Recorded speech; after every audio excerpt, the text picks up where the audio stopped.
like sit down videos. You have to sit down and look the camera in the eye and answer questions and be loud. Ever since I started sewing, I've had a number of people ask me so many questions, like where did you go to school to learn how to do this, and was there enough time for you to know all of that, and a whole lot of other questions. I thought it would be a good idea to put all those questions and answers into a video. So let's get into it.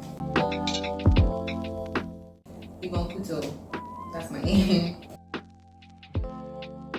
I am a 23-year-old trying to navigate this thing called life.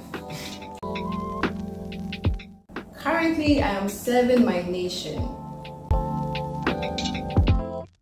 I went to fashion school around Adenta. It's called Aurelia Institute. I only did it for a year. After SHS, I failed my core math, so I had to stay home for a year. And within that year, going to fashion school was one of the things I did. So yeah, I learned how to sew for a year, and then the next year I went to university. Yes, I felt like a year was enough time for me to know the basics, but I didn't know then that that year was relatively okay. I thought, oh my god, I need to learn how to do this, I need to learn how to do that. I was always practicing. So the practicing is where I realized that I didn't need to be in the school to continue to learn. So in the last 4 years, it's been consistent practicing, like making that one outfit multiple times.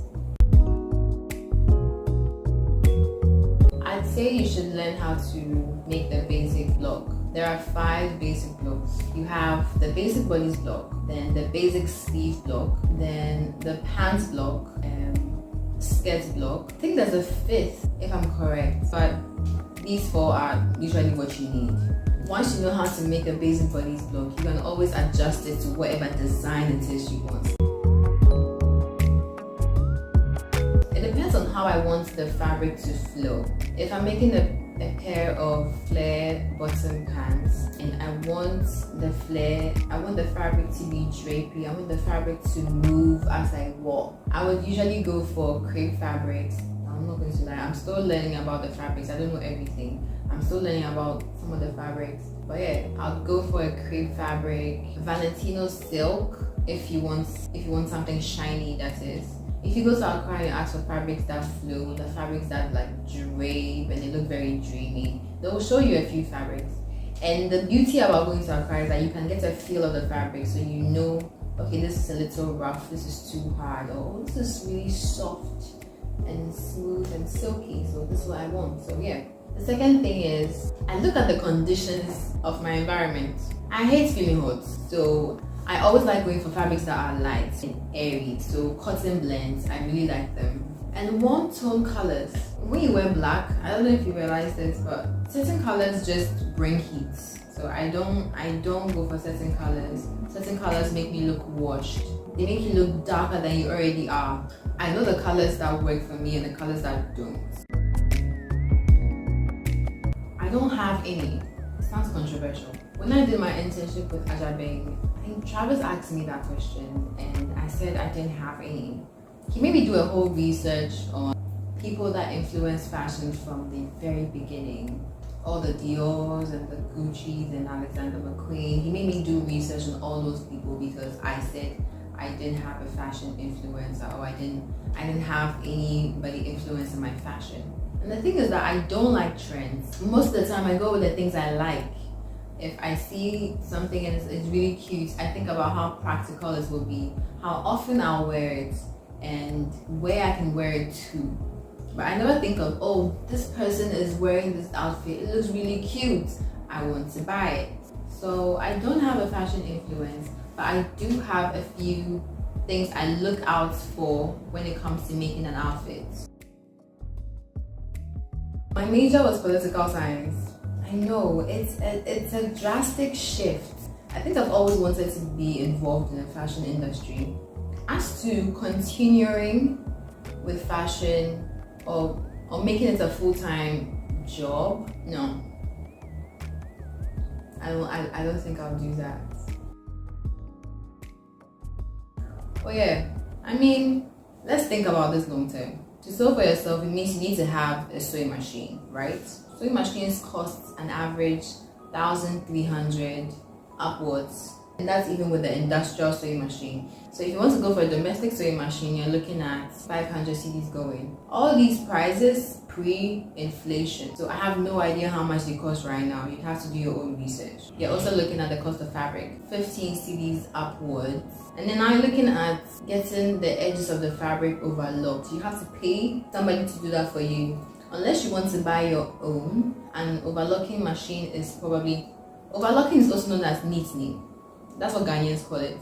But if you're looking for a knitting machine and you type that into Google, it will give you crochet machines. So if you want to buy one, type overlocking machine, don't type knitting machine. When you're going to get it done, just say knitting. You get it? There's a Ghanaian language and there's a foreign language. Yeah, you have to look at, if you want to buy one, that's also about 1,300 upwards, depending on the brand you're looking at and how fancy it is. So making something for yourself is an investment. The machines are investments. The fabrics are relatively an investment, because once you make the outfit and it looks good, you have it for life. Give or take 100 cedis, and this because yesterday I went to Accra. A fabric that I bought about 30 cedis is now 50 cedis, and I needed 2 yards. It's heartbreaking, but this is where we are now. This is what we are doing. This is who we are. This is Ghana now, so we move.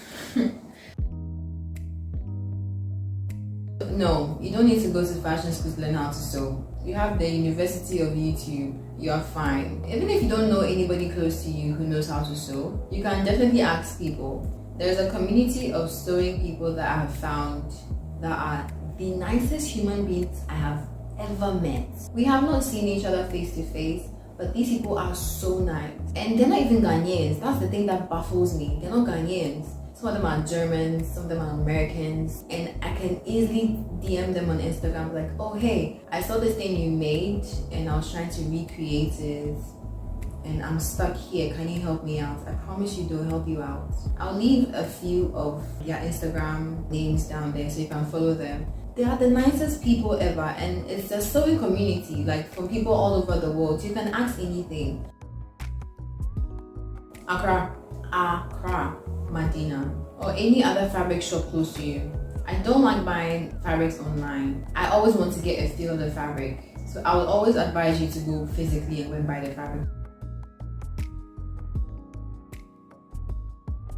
Practice, and it doesn't matter how much you think you know.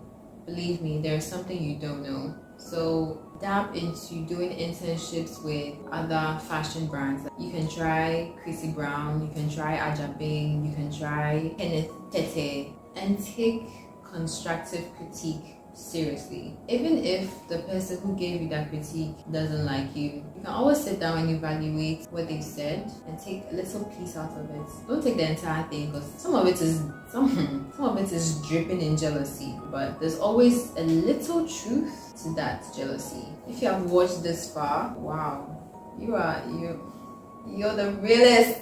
Thank you so much for watching this video. I hope you learned something, and I hope I wasn't babbling. Leave a like and comment, and I'll see you in my next one. Bye.